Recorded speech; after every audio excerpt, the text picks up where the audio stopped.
나는 경제적 자유를 내가 하고 싶은 일만 하는 것과 내가 만나고 싶은 사람만 만나는 것이라고 정의한다.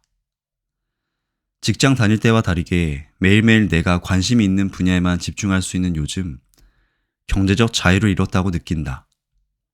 회사에서는 별로 마음에 들지 않는 상사와 동료를 수시로 마주치게 되는데, 요즘은 기분 나쁜 사람은 그냥 연락을 끊어버린다.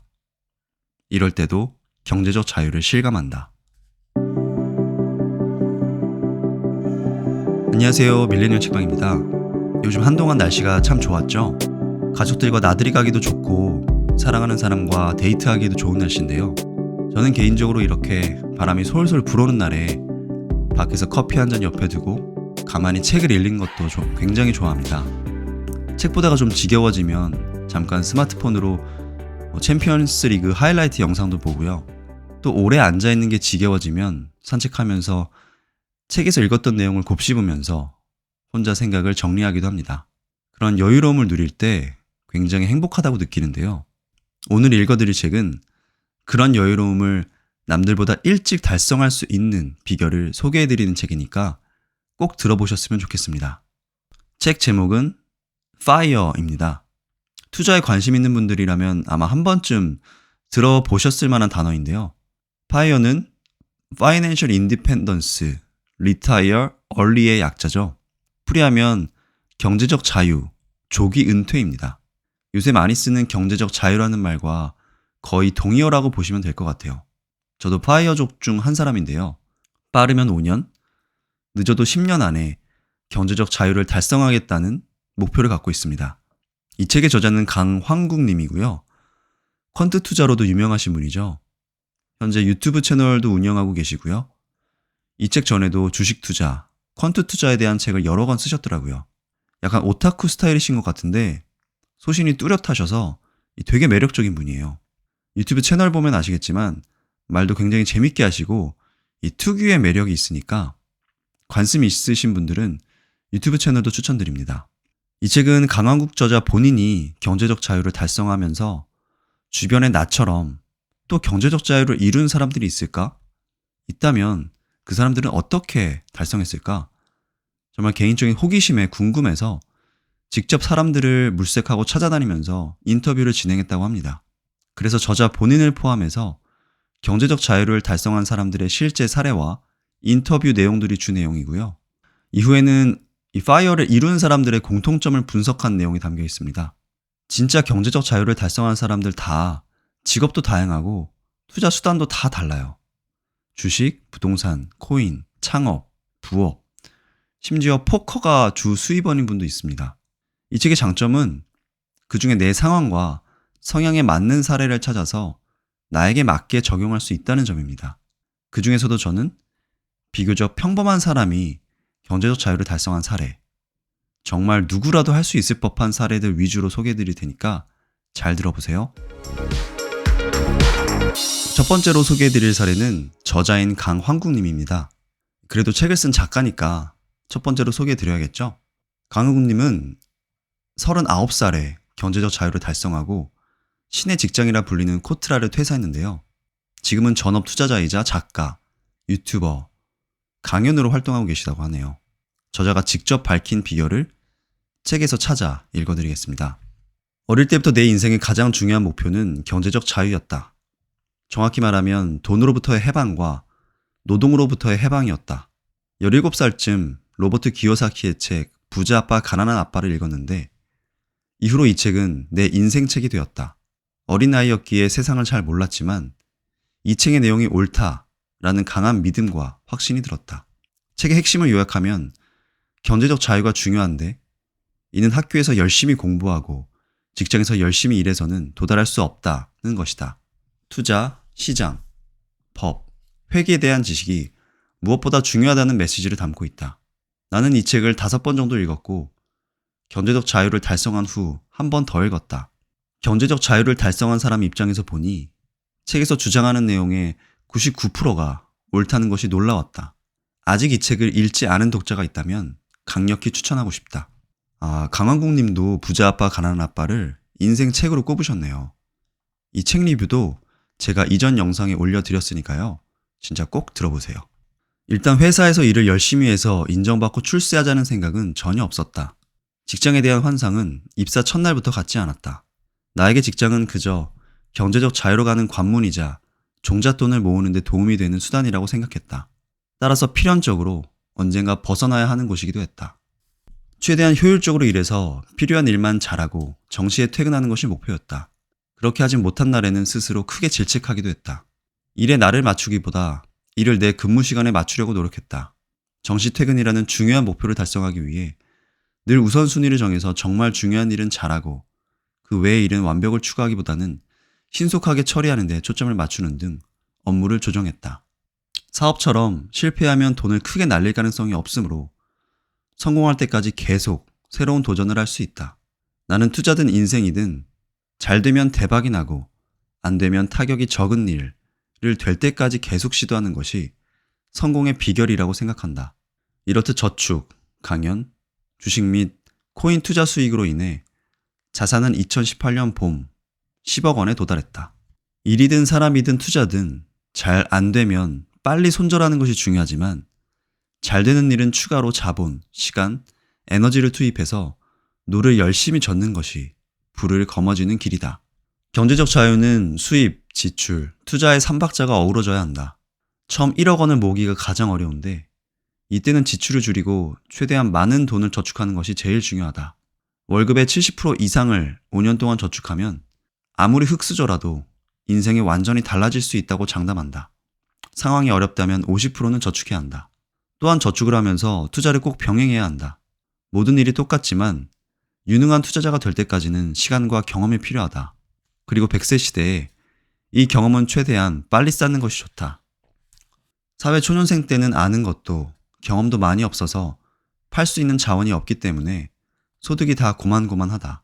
그러나 어느 정도 세상을 볼 수 있는 눈이 생기면 추가로 수입을 낼 수 있는 기회가 보인다. 특히 요즘처럼 온라인의 영향력이 큰 시대에는 소규모 자본으로도 기회를 찾기 쉽다. 알리바바 창업자인 마윈은 당신이 35살이 될 때까지도 가난하다면 그건 당신 책임이다 라는 말을 했는데 나는 이 말에 전적으로 공감한다. 투자에서 가장 중요한 룰은 다음 3가지다.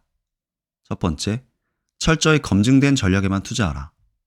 둘째, 전략을 실행하는 중에는 절대로 전략을 바꾸면 안 된다. 셋째, 자산의 5% 정도는 뭐 아니면 도에 투자하는 것도 좋다. 스타트업, 알트코인, 옵션 등 뭐 아니면 도 상품은 대박을 치면 수백 배의 수익을 안겨줄 수도 있고 전액을 날릴 수도 있는데 이런 투자를 총 자산의 5% 미만으로 하면 엄청난 수익을 노릴 수 있는 동시에 결과가 좋지 않더라도 큰 타격이 없다. 나는 경제적 자유를 내가 하고 싶은 일만 하는 것과 내가 만나고 싶은 사람만 만나는 것이라고 정의한다. 직장 다닐 때와 다르게 매일매일 내가 관심 있는 분야에만 집중할 수 있는 요즘 경제적 자유를 잃었다고 느낀다. 회사에서는 별로 마음에 들지 않는 상사와 동료를 수시로 마주치게 되는데 요즘은 기분 나쁜 사람은 그냥 연락을 끊어버린다. 이럴 때도 경제적 자유를 실감한다. 모건 하우저리 쓴 부의 심리학에서도 비슷한 내용이 있었죠. 돈이 주는 가장 큰 유익은 내가 원할 때, 원하는 일을, 원하는 사람과, 원하는 장소에서, 원하는 만큼 할 수 있는 것이다. 즉, 내 의지로 누릴 수 있는 자유의 총량을 늘려가는 것입니다. 그는 대한민국 중산층 가정에서 태어나 딱히 경제적으로 부족함 없이 자랐다. 그의 아버지는 다른 많은 아버지들처럼 새벽부터 일어나 회사로 출근해 일했고 외벌이 월급만으로는 풍족하게 자식 둘을 입히고 가르치기는 어려웠기 때문에 어머니도 그가 어렸을 때부터 생활 전선에 뛰어들었다. 부모님의 노력 덕에 그는 남들보다 조금 여유 있는 학창 시절을 보낼 수 있었다. 그가 막 고등학교를 졸업할 때쯤 그의 아버지는 대기업 임원이 되었고 그는 우리 집에는 돈 걱정은 전혀 없을 것이라고만 생각했다. 하지만 그가 직장 생활을 시작하고 얼마 되지 않아 부모님 2분 모두 은퇴를 하게 되었다. 그러자 불과 몇 년 차이로 상황이 바뀌었다. 이전과는 달리 씀씀이나 여러 방면에서 상대적으로 썩 여유롭지 못한 모습을 보일 수밖에 없었던 것이다. 그때 그는 이런 깨달음을 얻게 되었다. 투자 소득이 꼭 있어야겠다. 이 사실을 빨리 깨달아야 퇴직의 충격을 남들보다 편하게 겪고 넘어갈 수 있겠구나. 그 후 그는 남들과는 조금 다른 방식으로 살아야겠다고 결심했다.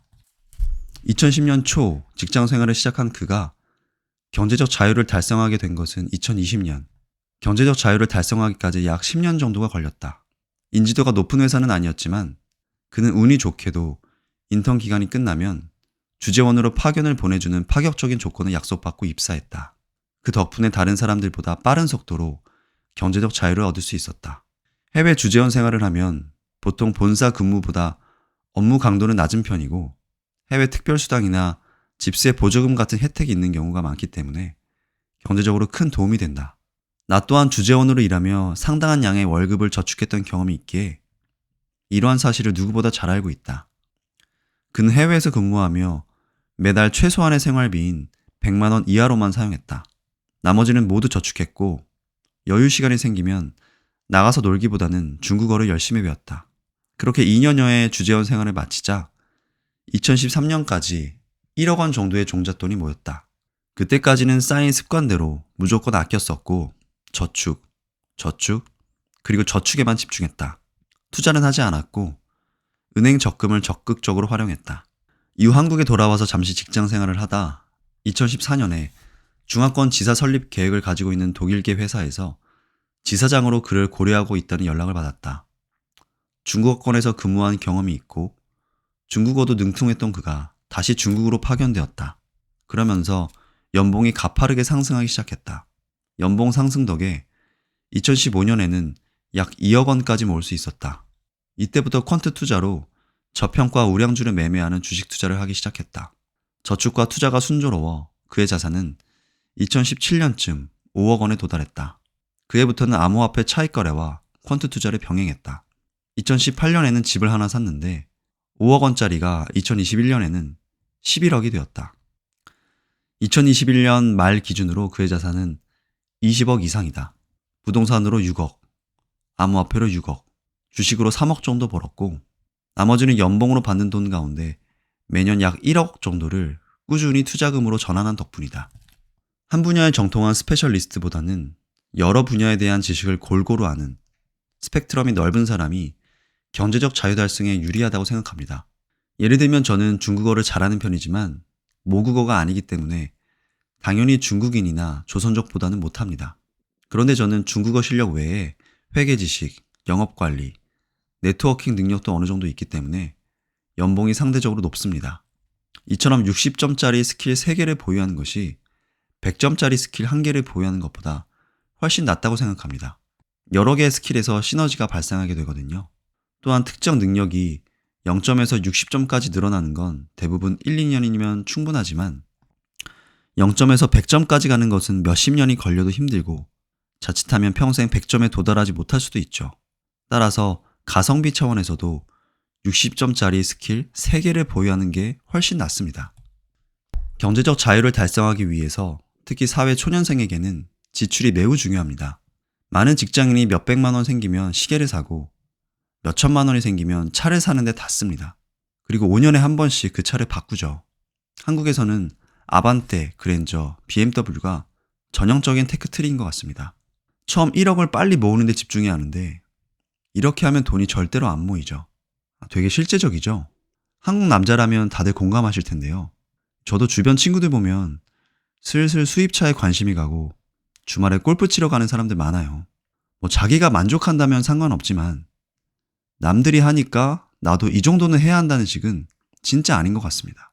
인생을 나무로 비유하자면 매우 중요한 몇 갈래의 가지 모두가 만남에 의한 우연의 일치로 만들어진 셈입니다. 우리가 사는 복잡한 사회에는 수학 공식처럼 인풋과 아웃풋에 정확한 결과물이 있을 수 없습니다. 하지만 주변에 우상향의 방향성을 간직한 지인들이 많다면 결국 내 인생도 비슷하게 따라가는 게 당연한 이치입니다. 저도 지금의 인생 화두가 경제적 자유다 보니 주로 연락하는 사람들도 투자와 사업에 관심이 많은 사람들 위주로 가게 되더라고요.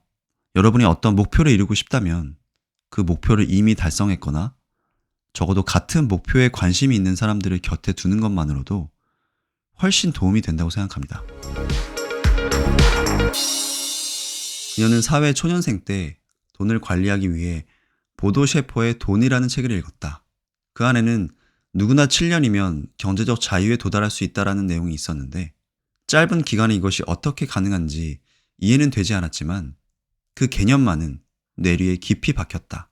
게다가 첫 직장의 클라이언트가 LG카드였는데 당시 LG카드 사태가 터져 하루에도 직원 수십 명이 명예퇴직을 당하는 것을 목격했다. 당시 직원들이 평생을 바친 우리 회사에 저의 자산도 모두 우리 회사 주식에 있고 끝까지 회사와 명운을 함께 하겠습니다. 라고 회사 게시판에 쓴 글들을 보면서 한 회사에 올인하면 위험하다는 것을 깨달았다. 그녀는 저축과 부동산으로 경제적 자유를 얻었다. 초기엔 무조건 열심히 모았다. 5천만 원 모으는데 3년, 1억 원 모으는 데는 5년이 걸렸다. 28살에 1억을 모으는 데 성공했지만 그 후에는 어떻게 해야 할지 몰라서 무작정 계속 저축, 펀드들을 활용해 33살에 현금을 3억 5천만 원까지 모았다. 1억 원을 모으고 나서는 자산이 불어나는 속도가 빨라졌다. 그 후에는 2014년부터 본격적으로 부동산에 투자했다. 처음에는 갭 투자로 5억 5천만 원짜리 재건축 아파트를 샀다. 3억 5천만 원은 모아둔 현금, 2억 원은 전세 세입자를 통해 조달했다.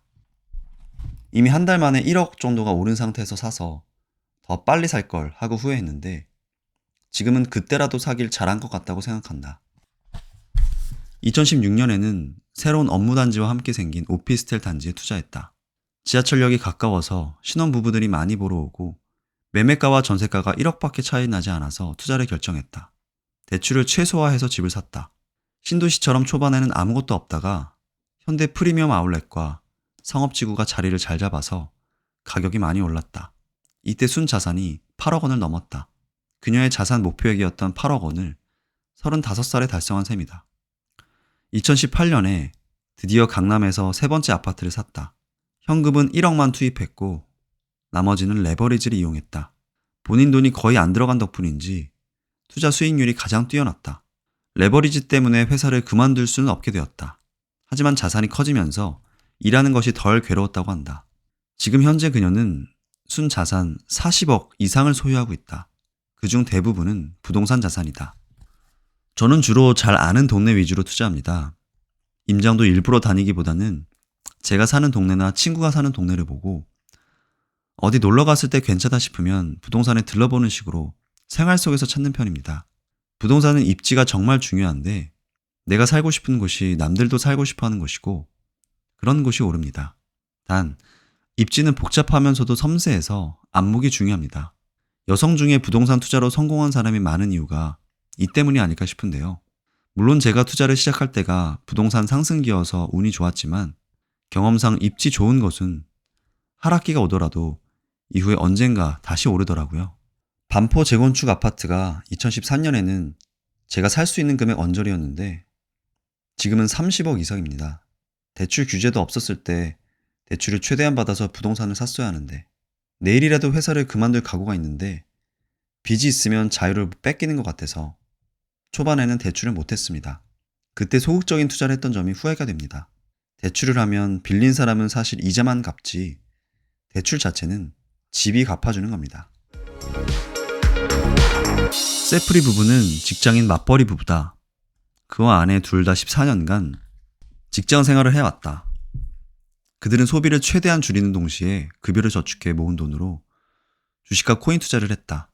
2018년도에는 집도 샀다. 그의 아내는 소비를 즐기는 스타일이었는데 그와 결혼하면서 저축을 지향하게 되었다.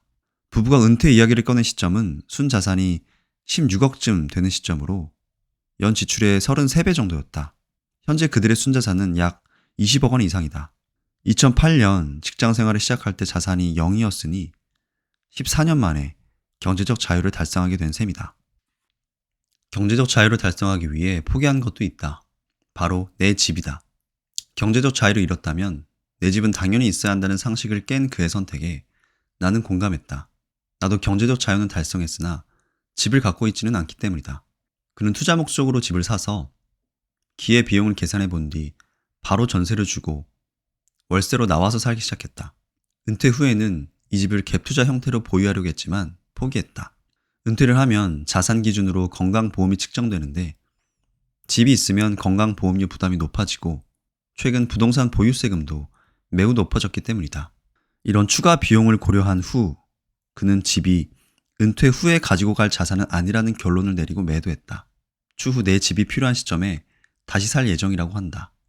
저는 개인적으로는 내 집 마련한 뒤에 주식이나 코인 투자를 하는 게 좋다고 생각합니다.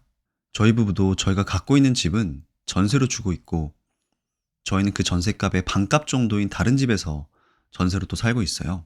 저도 처음에는 아예 월세로 살까 고민했지만 지금 주식이나 코인 시장이 대세 상승장은 아닌 것 같아서 결과적으로는 그냥 전세로 원금을 보전하는 게 잘한 선택이라고 생각합니다. 그는 파이어를 달성하는 데 필요한 운과 노력은 비중으로 따질 수 없다고 말했다. 최소한 노력을 해야 운을 만날 자격이 주어진다는 것이다. 그래서 그는 운이 자신의 인생을 좌우하지 않도록 리스크를 더 줄이기 위해서 노력하는 삶을 살고 있다. 경제적 자유 달성 시 수입은 아내와 합쳐서 연 1억 6천만 원 정도였습니다. 경제적 자유 달성 후에는 전세를 빼고 월세로 옮기면서 생긴 7억 5천만 원 정도를 미국 배당주에 투자했습니다. 여기서 발생하는 배당금만 연 3천만 원 정도가 됩니다. 배당이 증가할 것을 감안하면 5년 후에는 배당금이 약 5천만 원으로 증가할 것으로 전망하고 있습니다. 그리고 테슬라, 아마존, 구글 등 성장주에도 2, 3억 원쯤 투자했습니다. 한국 사람들은 부동산에만 집착하는 경향이 높은데 그런 자산 배분은 파이어족에게 도움이 안 된다고 생각합니다. 앞서 언급했지만 은퇴하면 현금 흐름이 적어지는데 건강보험은 자산 기준으로 계산이 돼서 보험료가 높아지고 보유세도 발생하기 때문입니다. 반대로 주식은 적합한 자산이라는 결론에 도달했습니다. 배당금이라는 현금 흐름이 창출되기 때문입니다. 자산 상승기에는 부동산만 오르는 것이 아니라 주식도 함께 오릅니다. 그래서 저는 주식에 편중된 자산 배분을 구성하고 있습니다. 그는 진지한 얼굴로 코인 투자에 대해 설명했다. 그에 따르면 코인에도 주식과 비슷하게 펀더멘털 지표가 있고 시장 사이클을 어느 정도 예측할 수 있는 마켓 타이밍 지표도 있다고 한다. 주식과 비슷하게 저평가된 코인을 상승장에서 사는 것이다. 온체인 지표가 마켓 타이밍에 매우 쓰기 좋은 지표이고 거래소 잔량, 장기 보유자 포지션 변화 지표 등도 마켓 타이밍에 참고하는 지표라고 한다. 코인의 저평가를 평가하는 펀더멘털 지표로는 거래 수, 사용자 수 등이 있다고 했다. 그는 이 지표들을 이용해 2020년 3월이 저점이었고 곧 상승장이 올 것이라고 파악했고 5월경부터 비트코인과 이더리움을 중심으로 자산을 모았다. 그렇게 코인 시장이 커짐에 따라 수익도 올라갔고 그러다가 9월경부터 펀더멘털 지표를 고려해서 당시 갖고 있던 약 1억 원의 주식 자산들을 정리하면서 가장 저평가된 코인을 샀다. 그러나 그 후 4개월 동안 수익이 나지 않아서 비트코인과 이더리움도 정리하면서 계속 물타기를 했다. 그러자 5개월부터 수익이 나기 시작했다. 그의 이야기를 듣고 보니 지표를 찾고 투자한 것도 대단하지만 그 코인을 팔지 않고 끝까지 보유하면서 21배라는 수익을 낸 것이 더 대단하다는 생각이 들었다. 왜 코인을 팔지 않았냐고 물었더니 그는 이렇게 대답했다. 강한국 씨가 유튜브에서 맨날 수익은 길게 라고 하지 않았습니까? 그걸 명심하고 계속 보유하고 있었습니다. 이거 참 뿌듯하다. 경제적 자유를 찾은 후 그는 심신을 돌보기 위해 일단 퇴사를 했다. 현재는 여행을 하며 다음 일은 사회적으로 의미 있는 일을 하고 싶다고 한다. 앞으로도 일을 계속하려는 것은 돈으로 환산하기 어려운 성취감, 사회적 명예와 인정 같은 이유 때문이다. 그것들 또한 삶의 원동력이 되는 큰 보상 중 하나이기 때문에 그것들이 없으면 돈밖에 없는 인생이 될 것 같다고 했다. 그는 사명감과 보람을 그리고 원할 때마다 충분한 행복감을 느낄 수 있는 일을 하며 살고자 한다. 자신의 경쟁력을 먼저 높여야 합니다. 월급으로 현금 흐름 300만 원을 만든다면 본인은 얼마의 자산이라고 생각하십니까? 연 4% 수익률을 낸 투자라고 가정하면 9억 원의 자산이 있는 것과 마찬가지 효과입니다. 사회 초년생 때는 이만한 자산을 가지고 있기는 어렵기 때문에 이때는 특히 본인의 가치를 키우는 것이 더 빠릅니다. 그러고 나선 더 상위 리그에서 뛰어야 합니다. 손흥민이 K리그가 아닌 프리미어 리그에 속했기 때문에 그의 실력이 더 높은 가치를 인정받을 수 있었고 또한 세계 최고 선수들과 경쟁을 해서 실력이 더 향상되는 선순환 결과가 있었을 것입니다. 똑같은 개발자라도 산업과 회사에 따라 연봉이 달라지는 것과 같은 이치죠. 자, 이렇게 5명의 사례를 소개해드렸고요. 지금부터는 나머지 인터뷰들 중에 제가 밑줄을 그었던 구절들을 추려서 읽어드리겠습니다. 그는 경제적 자유를 이룬 후 내 모습을 꼭 그려봐야 한다고 당부했다. 그렇지 않으면 몇 년간의 슬럼프를 겪을 수도 있다. 그리고 일이 재미가 있으면 계속 하라고도 했다. 경제적 자유는 좋지만 조기 은퇴는 권하지 않는다는 것이다. 젊은 나이에 돈을 많이 벌었다는 건 그 일에 재능도 있고 그 일을 꽤 잘한다는 뜻이기 때문에 성취감을 느낄 수 있으면 그 일을 계속하는 편이 나을 수 있다는 것이 그의 생각이다. 저는 부유할 것인가 행복할 것인가를 선택해야 한다고 봅니다. 행복과 부유함을 철저히 분리시켜야 합니다. 물론 어느 정도의 부유함이 행복에 도움이 되기도 하지만 사실은 완벽하게 다른 개념입니다. 부유해지기 위해서는 나의 것을 많이 버려야 한다고 생각하고 행복은 지금 가진 것으로도 충분히 가능하기 때문입니다. 제 동생은 직장인 25년 차인데 저랑 재산 차이는 많이 나지만 삶을 대하는 자세 때문인지 저보다 훨씬 더 행복한 삶을 살았다고 자신합니다. 그녀는 돈이 행복의 충분 조건은 아니지만 필요 조건은 맞다고 여겼다. 무엇보다 돈이 인생의 자유를 향유할 수 있게 해준다고 생각했다. 인생에는 여러 가지 유형의 고통이 존재한다. 재난, 배고픔, 추위, 질병, 사고, 배신, 노후 걱정, 하기 싫고 인생에 별 도움이 되지 않는 일들, 어울리기 싫은 사람을 계속 봐야 하는 것 등 경제적 자유는 이런 삶의 고통 중 상당수를 원천 제거해준다. 얼마 전 그의 부모님이 오래 키우시던 반려견이 아파서 갑자기 수술을 받게 되었다. 혹시 수술이 실패하면 영원히 못 볼 수도 있는 상황이었다. 그때 그가 있던 곳과 동물병원이 거리가 멀었음에도 그는 고민 없이 바로 택시를 타고 반려견을 보러 갔다. 이렇게 정말 급하고 소중한 순간에 필요한 돈을 별 고민 없이 지불할 수 있는 것도 경제적 자유가 주는 선물이라고 그는 말했다. 경제적 자유가 삶에 존엄을 준다고 할 수 있을 것 같아요. 참, 수술이 성공적으로 마무리돼서 개는 건강히 잘 살고 있습니다. 남 시선에 신경 쓰지 말고 차 사지 말고 명품을 사지 마세요. 명품은 열등감의 표현일 뿐이니 그 돈 가지고 주식을 사세요. 한국에서는 특히 남에게 인정받고자 하는 욕구가 큰 것 같습니다. 학창 시절 동안 계속 경쟁을 하게 되고 이 경쟁은 우월감과 열등감을 만듭니다. 그런데 이것도 아주 상대적인 거죠. 네이버 같은 대기업에 입사했으면 그렇지 못한 친구들 대비 우월감이 생길 수 있지만 구글에 입사한 사람을 만나면 다시 열등감에 빠질 뿐입니다. 많은 사람들이 이런 상대적 열등감이 있어서 그걸 소비로 푸는 것 같습니다. 자기 자신을 사랑하면 남의 인정이 필요 없게 됩니다. 그런데 사실 이렇게 말하는 저도 우월감이나 열등감이 있습니다. 하지만 저는 그것을 멋진 차나 명품보다는 멋진 집으로 보여주고 싶습니다. 차트를 보는 기술적 투자를 공부했던 적도 있지만 저와는 잘 맞지 않았고 재미도 별로 없었습니다. 그러니 본인과 결이 맞는 투자법을 찾아야 합니다.